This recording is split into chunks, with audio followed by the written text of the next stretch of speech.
It's time for Gardening Inside Out, a live show offering you plant advice for any space in your life. Introducing your perennial hosts, David Bates and Josh Carey. Hey, and welcome in, everybody. It's Saturday morning. It's 8 o'clock here in Nashville, Tennessee, so it's time for the Gardening Inside Out show, coming to you from Bates Nursery and Garden Center in the Green Room Studios here in Bates Hollow.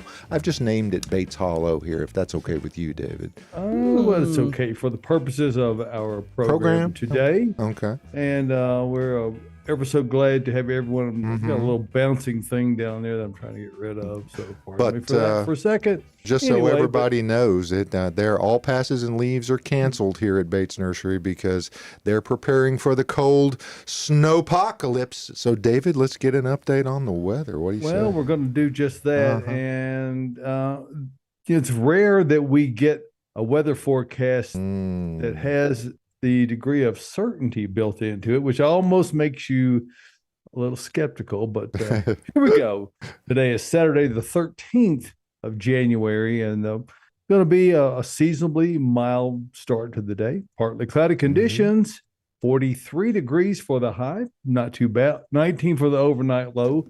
Certainly nothing all that unusual. Tomorrow, but it changes. At least the changes begin. High of 23 tomorrow, mostly cloudy conditions, which is kind of unusual. It's going to be colder and more cloudy. Overnight low of 16 degrees.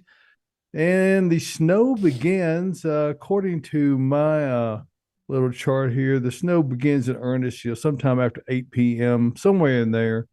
We could get a inch of snow or more before midnight on Sunday night. And as we roll over into the early morning hours of Monday, the snow continues throughout the day. Probably some of the heaviest snow coming in the afternoon, perhaps another 3 to 4 inches. Perhaps. So we might be looking at 5 inches, more or less. Hard to say for sure, but we'll know soon enough. And 11 degrees for the low temperature Monday night. But that's just the start. On Tuesday, the high temperature, 21 degrees, partly cloudy, overnight low 6 degrees. Wednesday, things start to approach freezing, 31 for the high, 21 for the overnight low. And on Thursday, we have our only day of the foreseeable future, really, that's above freezing, and not all that much. 40 degrees with mostly cloudy conditions on Thursday. AM morning snow showers on Friday, 29 and 11 degrees again for the overnight low. 27 and 11 on Saturday of next week. Currently, it's 28 degrees here in live from the Green Room at Bates Nursery and Bates Hollow. It's a really decided. We'll give a look quickly at our weather station here. We got 1.02 inches of rain here yesterday at our weather station, 2.22 for the week. So it's been a pretty wet week. We're over 3 inches for the month and year. And that's all good things when it comes to having to deal with a major departure in the weather. And from a horticultural standpoint, we're going to have to, we have dealt with it. And as you mentioned, it looks like we're in defense mode. Okay. Yes, yeah. We're really, we take this kind of thing serious. Really? And I've tried to put that out there in our newsletter this week to help people understand that they need to, if there's preparations they're going to make, they need to really be focused on making those. You got today and tomorrow to get that done. But again, the good news is we have excellent soil moisture, so that helps a lot. The things that should get some attention are things that maybe are of marginal hardiness or are growing in containers that are sitting up on top of the ground. So you might need to do some extra things to those. And I'm sure we've got questions. Who would we get those questions from, David? Well, yeah, I'm going to hold Caroline Gant largely responsible for that. Good morning, Caroline. And also welcome to Austin Lowen this morning. Title blanket ship. across the way there for getting us on the air and keeping us going every week. Thank you, Tyler. And Good morning. So, Austin, I know you've been, as have everyone, been really involved in all the preparations. What does it look like at Bates Nursery right now from your perspective? It looks different, that's for sure. We've got all sorts of tarps pulled out. You know, we recommend and talk about like having to cover stuff or whatever, and like for your home garden, it's not something that you necessarily have to do because, like David said, we've had cold enough temps to kind of harden off those plants that got really severely injured last year. But here at Bates, our plants are all on top of the ground. They're all on top of the ground. They're all in pots, and that's our money. That's what we have to sell. So we want to make sure that we keep those, looking good. So we do cover out here. We've got most of our plants, probably 90% of our plants, in greenhouses, and they're going to be covered. They're going to be heated. We're going to take every precaution here because we don't want to lose our inventory. That's the whole point.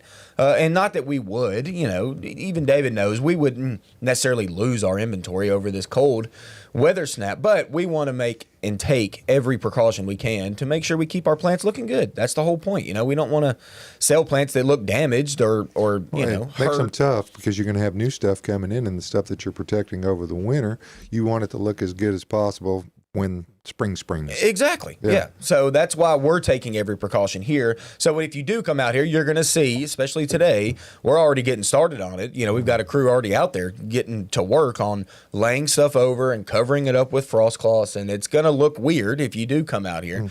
But the good news is, like I said, 90% of our plants are in a greenhouse, and they're still totally shoppable. So there's only a few plants that are going to be covered. So that's what we're doing. And it's going to be a big day, very big day. So if you have tips on how to cover, because one of the things I did notice is that, folks, you don't realize when you put a tarp or a sheet or something over the top of a plant in your yard, you're going to have to weight it down.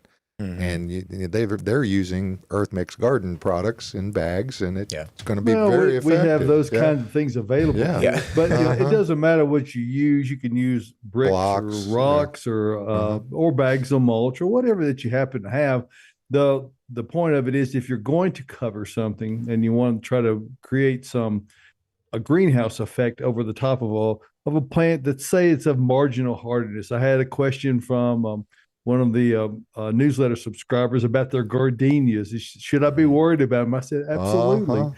Matter of fact, you should never not be worried about gardenias because they are probably the most problematic of plants.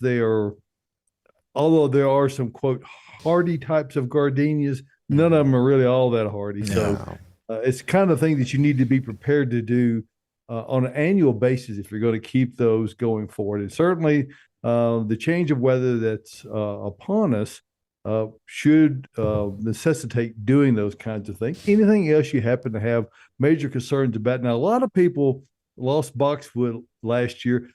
This should not be the kind of event that should cause concern on those. We've never had that kind of damage on boxwood previously. And again, as Austin just mentioned, things are well hardened off. And that's the big difference between the way things are now and where they were in December of 2022, when we had that severe and very abrupt change in temperatures. Things were not truly hardened off as they are right now. So you've got a great chance to cover things. Don't put plastic directly onto foliage. If you have some kind of insulating thing, if you have shipping blankets or a sheet and put plastic or a tarp over the top of that and weight those down. It's a necessity, David. Sorry about that. That's okay. We're trying to portray. I just kept rolling with it. You got to do what you got to do. Anyway. I think all those kind of things are really important. And the main thing is, and before we forget, likely, I will say it's only a 99% certainty. Our business hours are going to be quite abbreviated the coming week. Not even sure how much will be open. That will be revealed. And if you're curious on any certain day, but if the weather does as is predicted, we will most certainly be closed Monday and Tuesday, and probably Wednesday. And Maybe Thursday. I don't know. We might be open on Thursday, and that might be the only day, depending on what all occurs. But if we can be open, we will be. But I'm not going to ask people to come in and endanger themselves. We are well prepared to be able to have things in such a way, in advance, like Austin talked about, that we're doing today. We're literally laying down trees outside and covering them over to ensure that when you come out, whenever time you do, the plants you're going to buy are going to be in tip-top, excellent condition. And that's why we do the things we do. And, after 92 years, we've experienced a lot of different things. And, Right. This is just the next one. So Right. we're well prepared for it. Okay. Mm-hmm. Yeah, and just closed circuit. If any of the Crosland team is listening or customers, excuse me just a moment, David. Chances are first runs are not going to get out first run on Monday or Tuesday You either. think. Okay, so I mean it's probably going to be going on. So And it does appear that the snow band, as it currently is projected, is going to be a little heavier south and east of town. So that puts it right on top of the Crosland. Eagleville, yeah. So I mean, Crosland, Eagleville location. So you might be looking at 6-7 inches down that way. That does tend to. There's only delay two roads in and deliveries. out. So you can go south, you can go to Shelbyville, you can go to Triune, or you can go to Murfreesboro. Hey, if you head the other direction, it's too hilly. You don't want 80,000 pounds of lumber traveling down the road at that time of day, folks. No, it doesn't want to that stop sounds when you scary. want it to stop or turn, Yeah. for that matter. How about 80,000 pounds of questions? There you go. You're There you right. Because go. we do have 80,000 pounds of questions. Okay. So we've already talked about the cold snap just a little bit, but I just want to get a few specific questions. And somebody did ask something that I think will put some people's minds at ease. Where did it go? So this cold snap won't be like last December, right? I don't think so. I don't think so either. Me and David have talked a lot. I've talked with Adam. All of us have had a number of years of experience doing this. David having the most. And like we said, we really feel like our plants are hardened off enough now this year because we've had enough cold to where it's not going to, we're not going to see laurels lose leaves. We're not going to see Akuba lose leaves and boxwoods get injured. I really don't think that's going to happen. We're not going to drop 60 degrees in 3.5 hours. Exactly. either, Right. So. Yeah, that was an and event.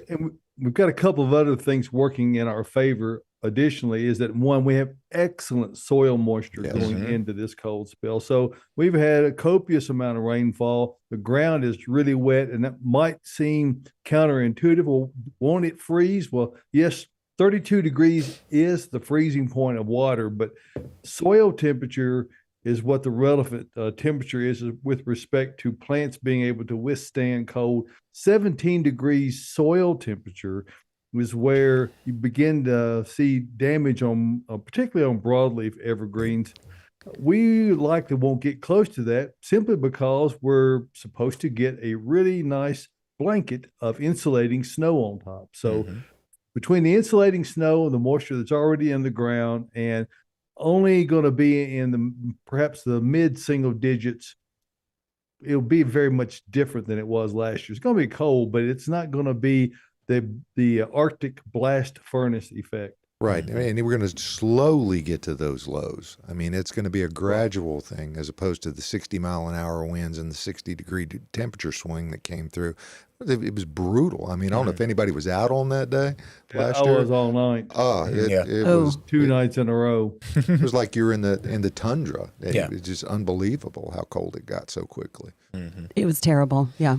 Well, we do have somebody who's asking about their lilac or jasmine. I would say lilac would be fine, but jasmine, that one's marginally hardy here. So if it's in a pot and you can bring it in, I would suggest doing that because I lost mine when it went to about 10 degrees one winter. This is Carolina actually jasmine are not known for their extreme winter hardiness. Lilac should be no problem. They're a zone 4. Austin, is that maybe correct? even more. I talked to a man that was maybe even straight up 3. from Sweden, and I think lilac is like the country shrub of Sweden, and he was all about his lilacs, and he was asking me about lilac down here, and I'm like, look, we're like about as far south as you can go with lilac. This is actually good for lilac. They need like some good chilling hours over the wintertime for them to really bloom heavy next spring. Like if we have a mild winter, lilac doesn't bloom all that great.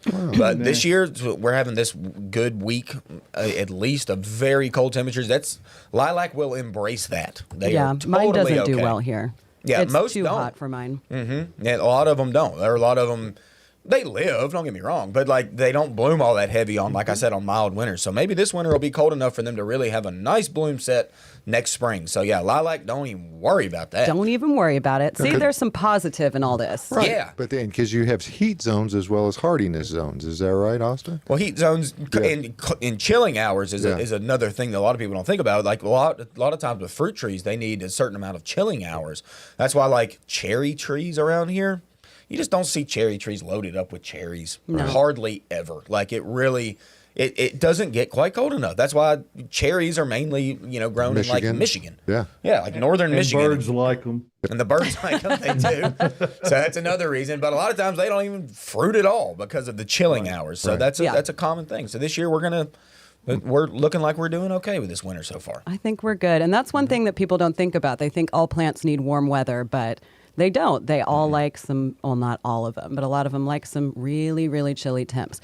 All right, our last question about the temperature drop comes from Colin. Good morning, Colin. And I just Hey, like how Col. he asked this. Yes. He said, rapid fire. What plants do I need to cover? Brussels, broccoli, cabbage, kale, pansies, violas, sage, mint, oregano, and lastly, juniper with its New Year's balls. So he's talking about the Christmas ornaments that Austin called Christmas balls during our holiday season. Thanks, Colin. So do you think I don't think he needs to do anything. You don't with need any to of hardly those. cover any of those. I mean, most of the herbs that you talked about are like perennial herbs. They're totally fine. Your pansies or violas definitely don't cover those. Mine made it through last year during the Arctic freeze that we had. Never got bit. Those were fine. Your juniper with your Christmas balls, leave them out, leave them gleaming.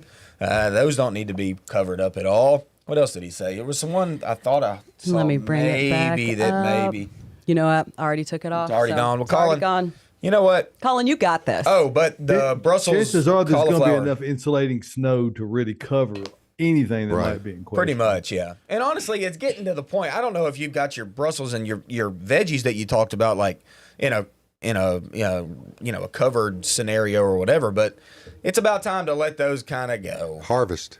Yes. Harvest them. Yeah, Yes. today and tomorrow, harvest that stuff because those are not going to like this cold. Trust me. Those it's a little bit too low for that. Kale, maybe. There are people.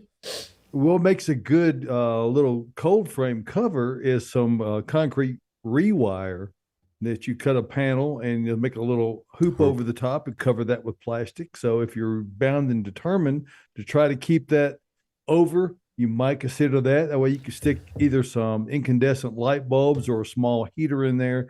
If you could just keep it up into the upper 20s, you'll be fine. But that might be a challenge. If you can get that on there and get the snow on top, it'll be really easy. Yeah. All right. So Very Pam good. Eldridge on our Facebook page wanted to update us about that pine tree. No, which there is no update on that tree that's planted close to her house that we talked about last week.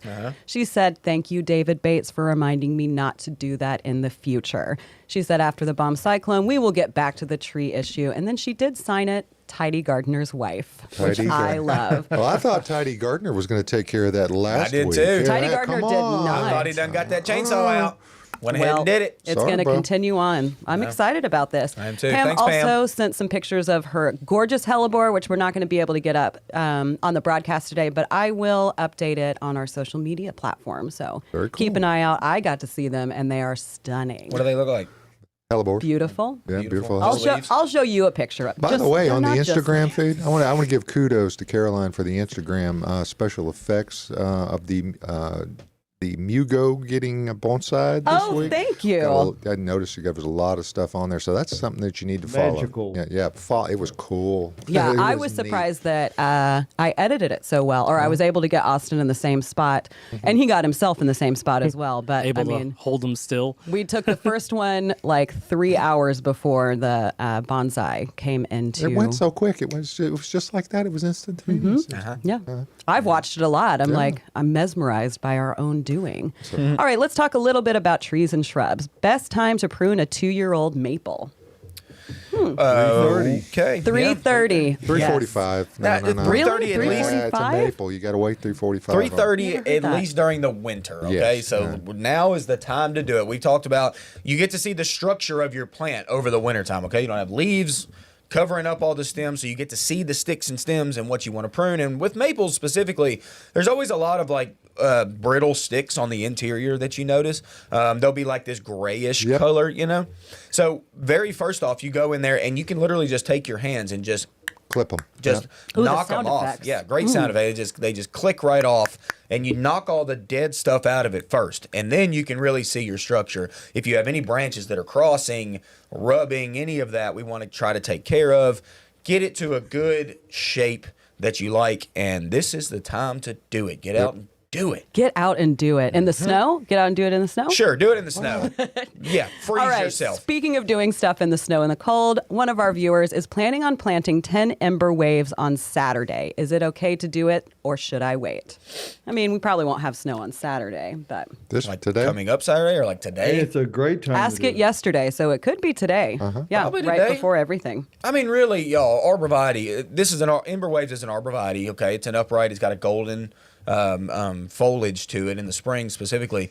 And they're spectacular. Right? They really are, yeah. And they go this bronzy orange, almost orangey-ish color over the wintertime. So good plant. Very, very cold hardy. Very cold hardy. So, I mean, even if you did plant it today, I don't really see a problem. I mean, wait till next Saturday, maybe. I mean, If you got nothing else to do if you got nothing else to do, I guess you I can do it. just but I think mean, they would look beautiful with the snow on. They would. Get it all completed. It would really be nice. It cover would. up the Yeah. dirt that's on there, the snow, cover up all the Yeah, and mud if you already that's- have it, why not put it in the ground? yeah, And you're I planning mean, on it's doing better it. than being above the ground. Would you so. still want to water it in? Yes. Yep. Right after you Okay. plant it, soak it thoroughly. But then after that, no, probably not even anymore. You know, with the snow coming in, that'll eventually, seep into the soil too. So, Very good. no. Yeah. Get them done. Get it done. We're going to Hey, talk about. Let's take just a moment talk Okay. about Earth Mix Garden products. And for those of you who are having success in gardening, the common denominator is likely Earth Mix Garden products. And if you're going to continue into this spring 2024 season that's rapidly approaching, it might not seem like it the first of the week, but it will be here before you know it. And regardless of what your planting needs are, be it trees or shrubs, ground covers, maybe you're interested in transplanting tropical plants. Caroline would certainly recommend Proganics I for such a purpose. And the great thing about Proganics products and Earth Mix products, they contain absolutely no peat. So if you've had issues with fungus gnats in the past with peat-based products, you will never have that with Earth Mix Garden products and Proganics I, because there is no peat not only in that or in any other product. So no matter what you're choosing, you're going to get really excellent results from any one of the Earth Mix Garden products.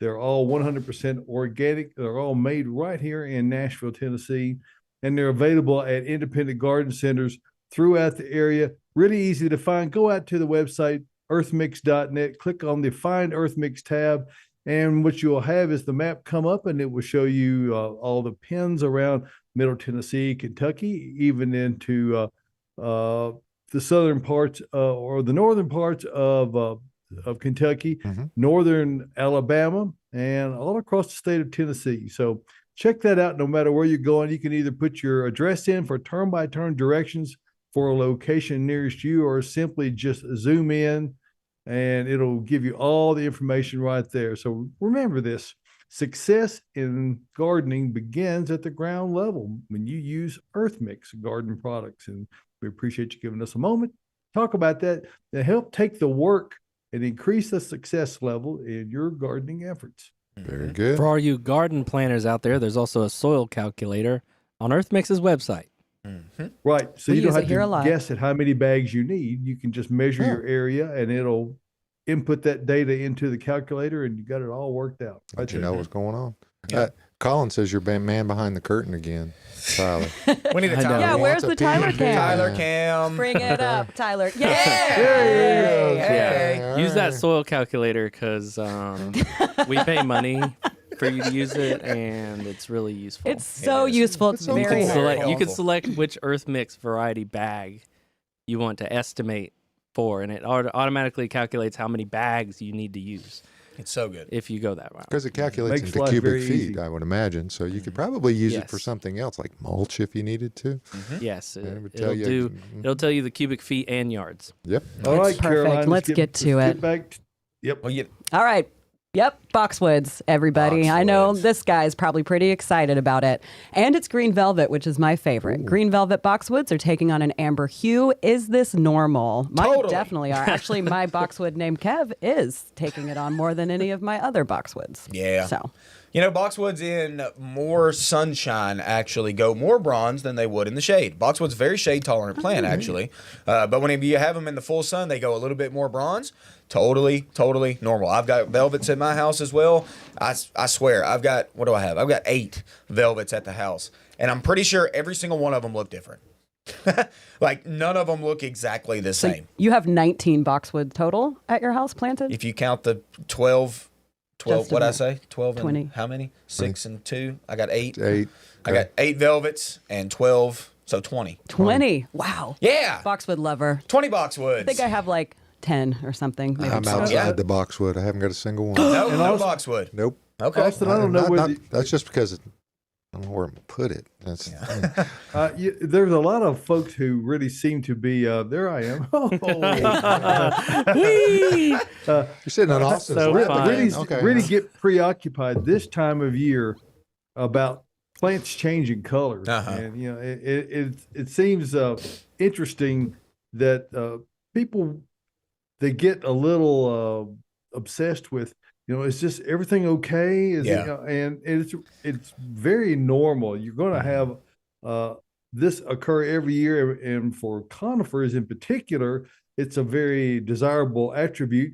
As you mentioned on many cultivars of boxwood, you do see that bronzing effect that occurs from cold weather, but there's nothing about it at all that's an indication that there's anything wrong. No. It just means it's cold weather. That's right. Yeah, and I get it. I mean, it's a very normal question for us to have to answer, and we see it every year. We're totally aware of it. But as a homeowner or a plant owner, someone that's gotten into plants, I can totally see how they can come outside and look at their plant and be like, Whoa. that thing's changing color. It must be dying. You know, that's a very common thing. But like David said, nope, totally normal. Things change, the seasons change, everything changes, and then It's another spring good comes reason to- around, it's goes a back good- green. Yeah, it's another good reason to come to your independent garden center like Bates, so you can see it during the winter time Yeah. and see what's going on. And you can with chat it. with us about Right. it. We can show you. Yeah, look, ours, they're doing the same thing. That's what happens. It is what happens. Mm-hmm. Yeah, mine are like orange in spots. They do go orangish. It's like Orange is the color. fluorescent orange. Yes. And then some of mine are like super dark. Like at night, right before the darkness comes, they almost look like black. Yes, that night before Right the before the darkness darkness comes. Before it gets dark. God, like a scary novel or something. Oh, you need to write a plant novel. That would be fantastic. That'd be great. All right, we've got a viburnum question to wrap up kind of our tree and shrubs topic area. Yeah, whatever I'm trying to say. This will be the third spring for my Korean spice viburnum that has never bloomed. Any thoughts? That's weird. That is strange. It's like my passion flower. You know that what? Never bloomed. It'll grow in the shade, but it won't flower very well in the shade. That's a good And point. Maybe too little light. Could be. Very well could be.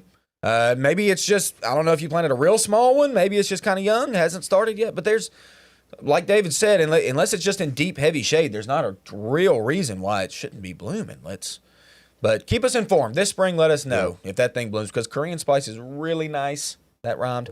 It smells good. That did rhyme. It did. You're over there writing that plant novel tell right you. now. Give me a notebook. The new Harlequin. We'll get you one. Yeah, You got a little one right there. Hey, by the way, I'm looking at a hellebore right now. Hey, Pam, I saw the picture of your hellebores. They're looking great. You're Yeah. doing great. They're stunning. They're looking good. They're budded up. They're not fully out yet, but they're budded up, looking Mine are nice. too. You know They're what, looking though? gorgeous. I've got a bone to pick with hellebore. Of course you do. Of course I do. I'm mad at I know. hellebore a little. Look, Tyler, get on this. See that? Do it now. Look how it's That was turned bossy. down. I hate when flowers turn down. Now, they're doing very good effort. They're hybridizing hellebore. Can you go to the one in make it. front of Josh? Yeah, go to the one in front of Josh. That one's close. Now, he's pulling that up a little. But if you just let it go, Josh. Let it go. Look. I like It's how they pretty good. downturn. They turn down. I wish I wish love flowers it. never turn down. It annoys me. Embarrassed. They're embarrassed. They're embarrassed. Why are they embarrassed? It's a Yeah. 3.5 inch don't know. They should bloom be in proud that it's- January, folks. I know, I'll I get deal it, with it. It's but I just gorgeous. wish they were up and looking up. Happy. Yeah, but they're not. It's okay. You okay. feel that way about Brugmansia as well. And A I lot think of that things. is Anything crazy. that turns down. I'm like, show yourself, flower. Show yourself. Uh-huh. All right. Well, let's get to some more questions to calm you down a little bit. But good job, Pam. Yes. Good job, Pam. Pam, fantastic. Again, I'm going to put her photo up Uh-huh. so the world can see it. Mm-hmm. All right. How do I get apples and blueberries to fruit this year? Well, Well.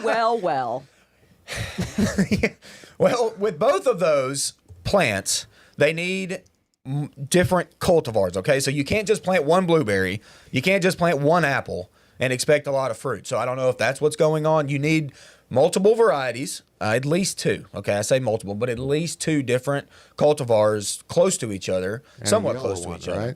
Huh? A yellow one. With an should- apple, a yellow yeah. one. Yellow Delicious is a good pollinator. Yes, certainly. But there's other pollinators with other apples. But you need, if you can get more around each other, you're going to just increase that pollen, and you're going to increase that being, moved around between plants, and you're going to get a lot more fruit.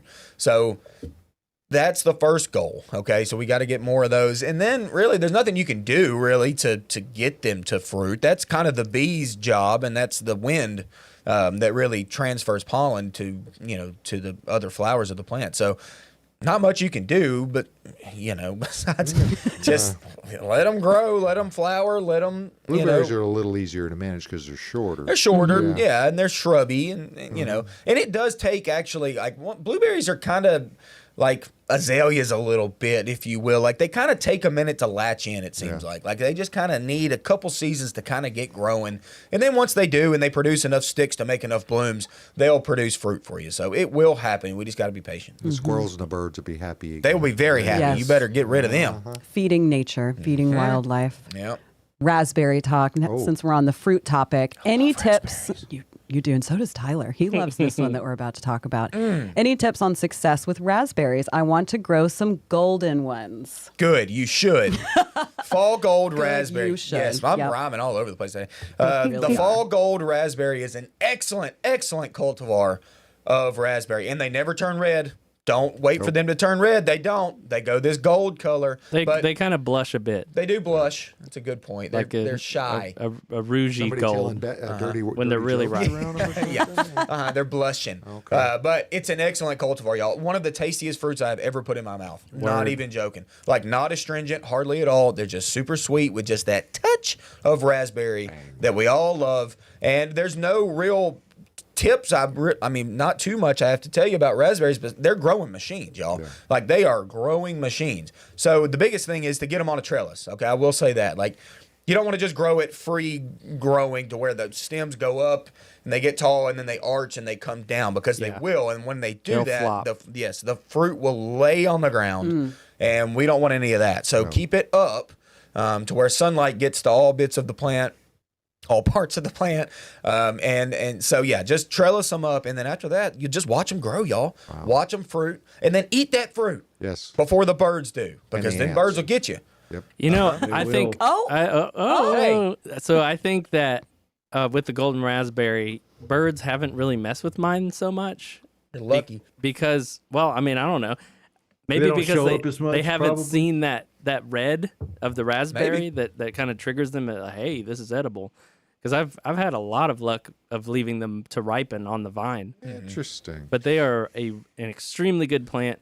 Plan for lots of space. Yes, Need they get ample bigger than you space. think they do. I actually had some rudbeckia planted in the same raised planter that I do have my raspberries. It's out competing the rudbeckia. Wow. Yeah. Wow, Which yeah, Austin loves because he hates rudbeckia. Yes. I Check love out that I rudbeckia. love rudbeckia. Sandy Reed agrees with Austin about the hellebore blooms. They make her mad. Sandy? Really? When they- Sandy? Sandy. when they're hard to see Oh, them. Sandy. You're right. Come out, see me today. We'll talk about Come out and hellebore. visit. We'll get mad together about hellebore. Sandy. Sandy. Thanks for Okay, listening. We're going to shift over to fig talk now. My talk. 1-year-old turkey fig is looking more like a bush than a tree. Mm-hmm. What do I do? Nothing. Nothing. Continue. Continue. Letting Continue. it. I mean, they are Bushy. kind of more bushy than they are tree form. If you ever buy one tree form, that's because it's been worked on. It's been, the figs naturally want to grow as a bush, pretty much. They have multiple stems come from the earth. But like, say a really good company like Monrovia grows figs tree form. Okay, so all they do is they prune off all the other sticks. They just leave one stem. They stake it so it stays nice and straight, and then they'll top it at the top, and that'll make it bush out up top, so it'll make it look like this single stem to a tree form, tree-like and that's- fig. But Yeah, and that's great if you live in California Right. or maybe even Arizona. But here, where we have real winter, or at least enough of it to effect dieback, the result of that is a multi-stem version. yes, The other thing is that they grow those in a tree form because they're a lot easier to ship without damaging them. Good point. Yeah, buddy. If you've ever seen a truck come in and the plants are stacked up, that makes them a lot easier to stack in there and You not put more of damage them the on the ones truck, beside too. of it. yes. But if you buy one that's a tree form, it will revert to a bush form, and there's nothing you can do about it. So don't even worry about it. Nope. Just enjoy it, and you're going to get a lot more fruit on it that way, and it's going to be easier to harvest and to reach. So just enjoy it. All of Yes. them turn to bushes here, just the way it is. And they will freeze back to the ground just about every year. Mine does. Yeah. Yeah, well, Every year, but it comes or back. to the yeah. snow line Right. this year, which Mhm. is what will likely occur. Right. Yeah. Because and it comes back every year. I mean, it'll be and now mine's very mature. It took the baby a little while to get to where it was really producing fruit too. I think I was in about year 4 before I got fruit. Yeah. But Josh, when it comes back every year, Mhm. where does it return from? it comes from that dark hole. We synced it back up with the Area 51 years ago. You knew about this, right? Or with- yeah, yes, that's right. that's right. But it'll be 7 feet across and approximately 4.5 feet tall by the end of the season. And Yeah. it comes back from usually directly from the ground. So- That's mine too every Yeah. year. But Yeah. mine probably gets like 10 feet tall. Yeah. Are you Wow. sure? Oh my gosh, we're Here going we to go go over this again. again. Remember when you guys didn't believe me about the mimosa? And then I Okay. brought a picture in. I proved you wrong. It's a good point. Listen, I All right. still have some of my fig stems up that I haven't cut back because mine always comes back from the ground. Even though most people should leave them. Maybe I'll take another picture, bring it up next week. Do 10 it. feet. All right, we're going to talk a little bit about house plants. My larger ZZ plant is getting some yellowing at the bottom. Is it under stress? Yes, it probably is. Usually that is overwatering, so you might need to cut back on watering. Now, it could be underwatering. It's a little bit hard without seeing a photo, but those yellow leaves at the bottom is not typical for ZZs. They don't shed their leaves. Austin, actually, we're going to move to something that we were talking about the other day with ZZ plants. It's really cool. So you might need to check it out, maybe adjust your watering, cut it back if you're watering a lot, or it might need a little extra. They like to sit dry in between waterings, but not like a cactus. They're not going to want to sit dry for like weeks at a time. And in the winter, I mean, I always talk about it on the show when we talk about houseplants, but you do have to switch your watering schedule when winter happens with the heat on in your house. So you top your ZZ, not ZZ your top. Okay. Don't top that ZZ. No, Hey. you said cut it back, right? That's No, I didn't say cut it I back. thought you said cut it back a little bit. No. Didn't? I was hearing. No, with one so ear. if you cut a ZZ at all, it's not going to regrow from that, which Okay. is it's a great segue for me Okay. handing this over to Don't Austin. cut the ZZs. Don't cut the ZZ. Yeah. If those lower leaves are yellowing, you can remove them. It's not going to grow anything back out of that because once that stem Okay. has any damage, it's not going to come back from that. Okay. well. That's what I heard. I had an epiphany the other day, and I had to tell Caroline about it. I was so excited to come in because I realized I was watering my ZZ plant. I've got the Raven. Which he rarely waters any of his houseplants. Oh yeah, but they're great. Had them for years. Whatever. That's how I do it. It's fine. I've got the Raven ZZ plant. It's a black-leafed ZZ It's a plant. gorgeous one. And I put it in my sink, and I was soaking it like I do because I hadn't watered it in a month or so, easy. And so I was really, really soaking it. And I was looking at it, and I was like, man, this thing, like, I wonder if I could top it, like top out the stems and then have it bush lower, which is very, very common practice to do with tons of things to make this happen. It makes it a bushier plant. I was looking at it, and I was like, there is no buds on the stem of a ZZ plant whatsoever. It does not have a terminal bud, which is the one at the very top, and it does not have side shoots at all. It doesn't grow like that. I realize this. It doesn't. It's a cool plant. All of its growth comes from the ground-ish. It's a rhizomatous plant, like rhizomes beneath the ground, and then it'll send up all of its leaves all at once, and then that's all the growth you get. It's from really that cool. It'll be stem. like what looks like one leaf that's going to unfurl, and then it comes up, and that stem keeps going, and leaves just keep opening off of it. It's a compound leafed herbaceous perennial in some areas, not perennial here. No. But it's amazing. So like, yeah, you cannot top your ZZ plant and then think that it's going to bush out lower. It doesn't work like that. All of its growth comes from those rhizomes at the bottom and shoots up. It's just an amazing So thing. you can't be a sharp dressed man. No. Okay, no. No. Okay, you cannot be a sharp Don't dressed man. ZZ top it. ZZs No. are great plants. So if you don't have one, you don't know what they are. Really good low maintenance, medium light plant. It's a really good beginner plant.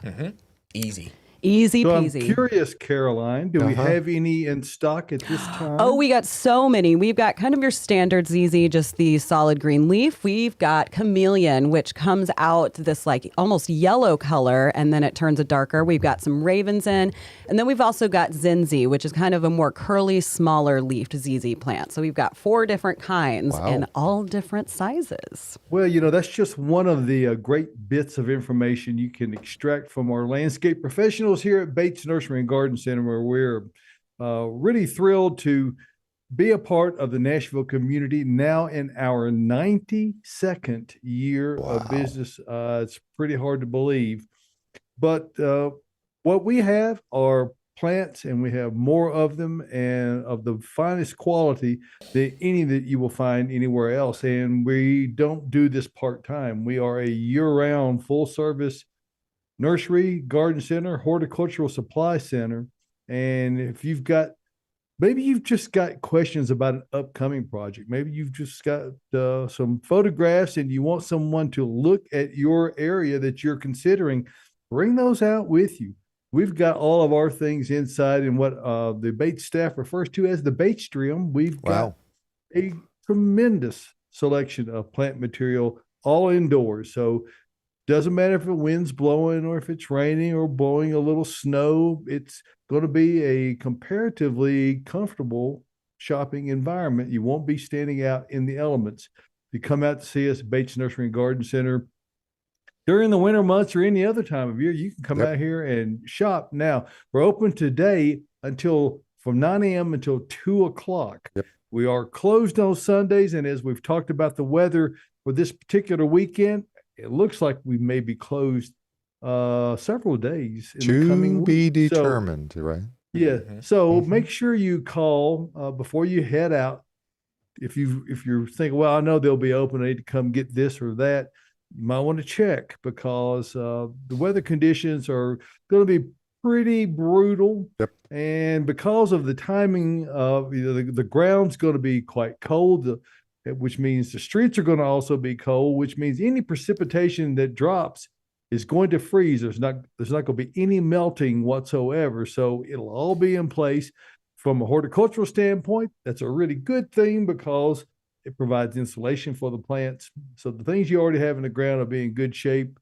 If you're wanting to plant something today, you could do it, but you need to get it in the ground and get it watered in and back away from it, because the weather change is going to happen rather abruptly beginning tomorrow afternoon. So we invite you to come on out and see us today from 9 a.m. until 2 at Bates Nursery and Garden Center. We're conveniently located a mile north of Briley Parkway at exit 19 on Whites Creek Pike. That's just minutes from Rivergate, Opry Mills, Nashville West, downtown Nashville. And I promise you this, it's worth the drive no matter where you're coming from. Absolutely. Check out our website, batesnursery.com. You may have plenty of opportunities to do that in the coming days. All of the inventory we sell, including all the containers that Caroline sells, all of our complete earth mix line of soils, all out there for you to peruse and check out. You can purchase online. You can set up delivery for when the weather breaks, and we can have it delivered to you at your convenience. So check it out. We're really proud to be able to say we've been beautifying Nashville since 1932, Bates Nursery and Garden Center. And we appreciate you giving us a moment to talk about that and to one final note I might say, I do a weekly newsletter, and it's not unusual in newsletters. There's a lot of people try to market heavily, and I'm not adverse to that, nor am I immune to that. However, when it's appropriate, we really try to focus strictly on the conditions at hand. And if you are a subscriber, in this week's edition, try to give everybody the heads up on what they need to be thinking about, what they need to be mindful of, cautionary things that they need to be considering with respect to this freezing weather that is approaching. So if you get that, just rest assured you're always going to have the first word on the things you need to be mindful of, as well as the timely things that are going on in the garden. So check it out. You can hit that on the website. You can scroll down the main page here, and you can enroll right there where it says newsletter. Put your name, email address, and check that you agree to accept it. And we don't share your information with anyone. And if you decide you don't want to receive it anymore, well, you can unsubscribe. It only comes once a week. I look forward to it. I mean, it's always and it's brief and it's concise and it's right there for you. It's a great always read. Exactly 350 words. You have to check that every week. That's a true statement. Yes, You need to check me every week, but I really am a stickler for that. So That's great. check it out. That's at, words, not kidding you. .com or subscribe. So thank you for giving us a couple of minutes to talk about that and help you get through the winter gardening season. We're in the middle of it. Back We to are the ZZ. indeed. Pam said, love how the Raven new growth starts green and turns dark. It does. Yes, it does. I It's like that so too. cool. Y'all come out, shop in the houseplants. It's heated. It's undercover. It's real nice this time of year to be cool inside. stuff in there too. Man. Yeah, we did recently get a great shipment of houseplants in. Speaking of plants, maybe not houseplants. What's in room with Caroline? Look at you, Tyler. Hey. All right, so Austin and I He did picked this. right up on He that. did. He was on It top was of it. so Yeah, good. buddy. I'm so I proud was of waiting him. for you. Seamless. You were Waiting for the you were trigger. waiting. Austin and I decided to go with a lot of stuff that was affected by the last year's freeze. So behind us, we've got camellia. So all of my camellia died back to the ground, and it's coming back up. I'm not particularly worried about it with this freeze that's coming in. In the corner, we've got a blue. Actually, that's behind us. Yes, a blue Atlas cedar. I know Austin, he did a video on his. Yours looked pretty sad, but then it came back out, right? It dropped every needle. Was that a Von That's Horstmann? scary. It was just straight species blue Atlas cedar. Yeah. Oh, wow. But it's fine now. Looks Yep. good. Looks good. Relief. We just want to give you some, security, knowing that all these plants, people thought they were dead, but they came back. We've got a Deodar cedar in the other corner. Theodore. And then right behind us, we've got some Akuba. You did a video on that yesterday, correct? That's on the Bates page. And you're going to do a little experiment with it? Yep, I did. Yep. Well, Very this is cool. about this time last year. We did our biggest video we've ever had whenever the leaves turned black on a tons of things. And I went out there and I was like, are y'all's leaves black like ours? And yeah, and like I said, that was our biggest video we've ever done because so many people were concerned about their broadleaf evergreens. I But know. I mean, I it did a was- little something yesterday. It was a lot. So if you haven't seen that, check it out. You get to watch Austin, Tyler got together and did this great video. What's that gorgeous carnation looking thing behind you? Carnation. Carnalicious. Carnalicious. It is a camellia from Wow. Monrovia. I mean, look at this. That is doubled up, tripled Wow. up, flower That's power, awesome. It petal is count. probably the prettiest camellia I've ever seen. Me too. Although, unfortunately, I would not plant this one in particular here because it is very marginally hardy here. But it's I don't covered think it with would make it blooms. through this. I can Yeah. count a dozen from here. I mean, And that blue single bloom has been out for like 2 weeks now. Yeah, Wow. that's what they were saying. It's been open and it's so sturdy. Like a lot of camellias, they'll open, they don't stay in that flower form for very long. Those petals start to fall off. But this is like thick. And It is it's, thick. It's thick, it's sturdy. I mean, I'm going to give it What a is shake. the word? It doesn't come Austin's? off. Doubt. Doubt. Oh, I thought you were going to say money. Oh, it is money. It is there's by another- far It's money. stout money. And there's It's another stout dozen money. buds that haven't Oh, even it's started. fantastic. Okay. Oh, yeah. Yes. I don't know if you can see down low. Look at that tight bud. They're kind of turned down. Down low, too About slow. to open. Are you mad at that? I'm not mad at that, no, because look how it opens. perfect looking at me. I mean, blooms. look how tight it is. I need flowers to look at me. Great, This is- I great think eye it's about- contact. Only Austin one we Phoebe- have at the nursery, y'all. So we would One. need a, Austin we would has need a the need to container feel and noticed then by bring that one in plants. the house in the wintertime. That's if I bought this, that is what I would do. Steve, that works out on the lot, who we love, he almost bought it when it came in, but then he read the tag, did some research, and like I said, it's only hardy to like 10 to 20. Yeah. Yeah, 10 to 20. So Yeah. a little risky around here. It's one of those that would need protection, maybe even in a cold frame. So it's a lot. For many years, there were no hardy cultivars of them, and most everyone in the Camellia Society all had greenhouses that They turned them were in. essentially cold frames. Right. So they need enough protection to keep them from going through a really hard freeze. What else do we got in room here? Oh, down in Oh, front. We got yeah. hellebore, which we have looked at already. Oh, yeah. Those took a little hit with, that December freeze last year. A lot of the leaves that were up top kind of died back a little bit, got burned, but mine came back even stronger. So did they. Sometimes they like a little, refreshed. They like to be hit a little bit and then come back stronger. So in front, we've got heuchera. A lot of my heuchera, especially my watermelon carnival, stayed up through the freeze. When that snow started melting, it looked even happier. There was no damage on my leaves on that one. Some of them did die back a little bit, but again, they all came back. They all looked gorgeous. And then behind, we've got some dianthus that's blooming right now. Mine stayed up through the winter in my garden beds. I mean, it was just the leaves. It was obviously was not flowering in December and wouldn't be flowering right now.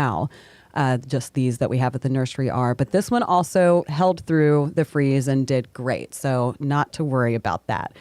And then down in front, we'll talk about what Josh is showing off. We've got a yew, and those did take a little bit of a hit. I had some in pots on my driveway that completely died, but they had been This one neglected looks like a little bit rosemary up to me. there. I mean, it really does. It does look like a big giant rosemary plant. And it's a plum yew instead of just a regular yew. Like regular yews did pretty fine. Plum yew did not. They really got whacked, like Caroline said last year. Like they didn't look all that great. Mm-hmm. And then beside them, Oh no! Really? Yeah. What do we have down there, everybody? Laurels. Laurels. Can we even see them? My God. Yes. Oh, there they are.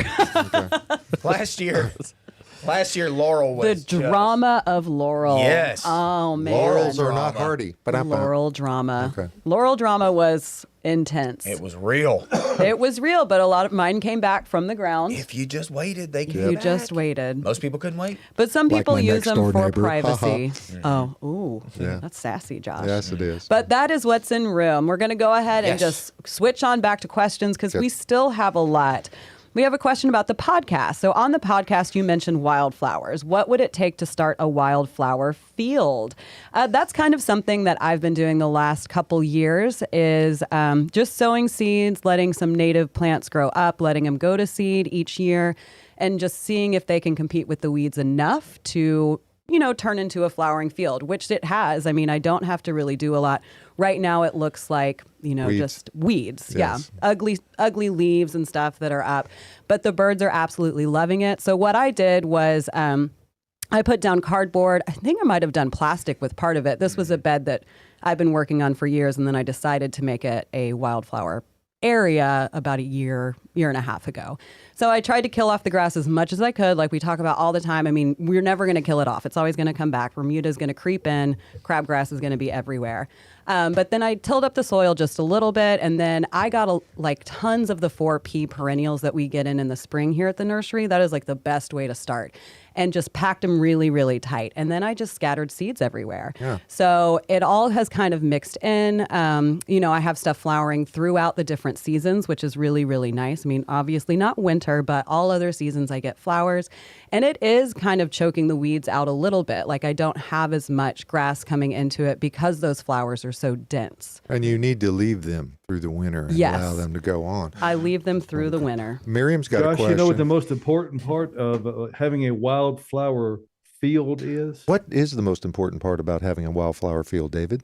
You got to have a field. Ah, have to have a If you don't have a field, you really Yeah, can't do you it. can't do That's that. the way that works. Mine is a miniature field. Although I've got, I could have a whole field, but that would just be You a remember lot to meadow start in a with. drum? that they used to sell, David? And you guys are way too young. I've never heard of No, that. I do remember that. It was like a flower seed in a little can. it was Oh, like yeah. it was like an oatmeal container, and you were supposed to stand on top of the hill with the wind blowing from behind you and just scatter them and let them go. That's the way it would work. I love that. kind of reenact the very end of the Big Lebowski. Yeah. You know, where they all blow back in your face, except those were ashes. Okay, but yes. Miriam's got a question. Hey, Miriam. Well, she's got a statement. It's kind of a question. Oh, okay, there it is. The whole crushed eggshell and coffee grounds thing. If not composted, do they really help plants at all, and which ones? I mean, I think it's organic material, Yep. and that's always fine to add back to a soil. And I think it helps with like kind of the soil composition, if you will. I'm not sure that it really does anything nutrient-wise all that much for your plant specifically. I mean, like I said, I think it's just more or less a soil kind of helper. You Yes. do get If you some will. calcium. You get calcium break out of the down, eggshell, yeah. But the eggshells are, unless you break them into very small pieces, they're going to be quite slow, even at that, Yeah. to break down to release any of the calcium for the soil. So Plus there is it- benefit there. As far as the coffee grounds go, a lot of people assume incorrectly that those are very acidic. They are not. Once that has been converted from beans and had hot water run through them to make coffee, they lose their acidity. So they're really almost neutral, just barely acidic. It's good So filler. it is really good organic material to add to the soil. So it's generally beneficial to everything, would be my Doesn't hurt. belief. No, doesn't hurt. Doesn't Yeah, not going to hurt anything. Yeah. But yeah, and you ruin your coffee grinder when you put the eggshells in it. Yeah. I mean, it's just, Oh, you no, gotta have don't it do that. dedicated, you know. So, all right, we got about 4 minutes. I know we Caroline. got to get some more in. So we were already talking about soil. So let's talk about improving clay soil to actually grow stuff in. Amend it with some of our amendments that we sell here is kind of the biggest thing. Dig your hole, get all the soil that's out of there, and incorporate good stuff with your clay stuff in a good way, in a good mix. The way it works. Yeah, we don't need to necessarily lose all of our native soil around here. I mean, our soil is actually pretty good around here, y'all. To be honest, we got beautiful trees and shrubs and flowers and everything that grows here. So our soil's not that bad. But if you want to plant something in it, get some of our amendments out here, say our supernatural compost or our landscape mix, to lighten it up a little bit, mix it, incorporate it, use it. What's Fix it, next? Yeah, just incorporate it, because use it's- it. Just because it's clay soil doesn't mean it's bad soil. No. But Exactly. Amending it can correct a lot of the ills that might be present, be it lack of percolation Yeah. or whatever. There are things that can be done to greatly improve almost any soil type. Right. How about suggestions for mounding shrubs and plants to add to my flower beds?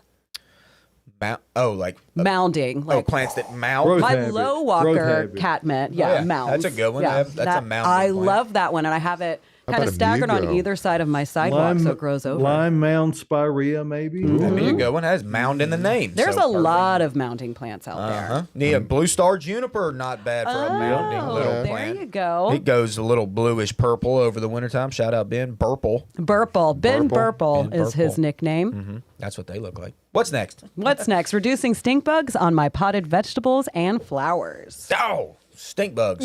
I hate a stink bug reduction. I mean, it just doesn't do well for me. It's called a shop vac, I think. Shop bags do well. Yes, a nice, they do. powerful flick is nice. Oh, but they're kind of cute. They're not cute. I Don't like lie. 'em. No, you don't. I'm a fan. Nobody Don't likes stink smell bugs. your finger if you flick it. Yeah, see, Ooh. there you go. You're going to make it smell bad. Yeah.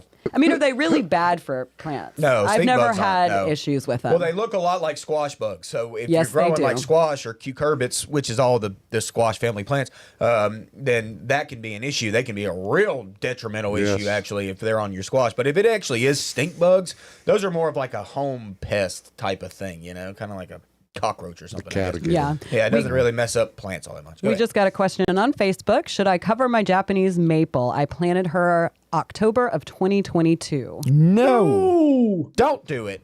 Don't cover her up. She needs to shine. She needs to shine. Uh-huh. There's Nope, nothing don't like cover looking it. at snow on really cool branching. Yeah, deciduous trees. plants they don't have leaves right now, y'all. They're dormant. They're fine. They're sleeping. They're sleeping.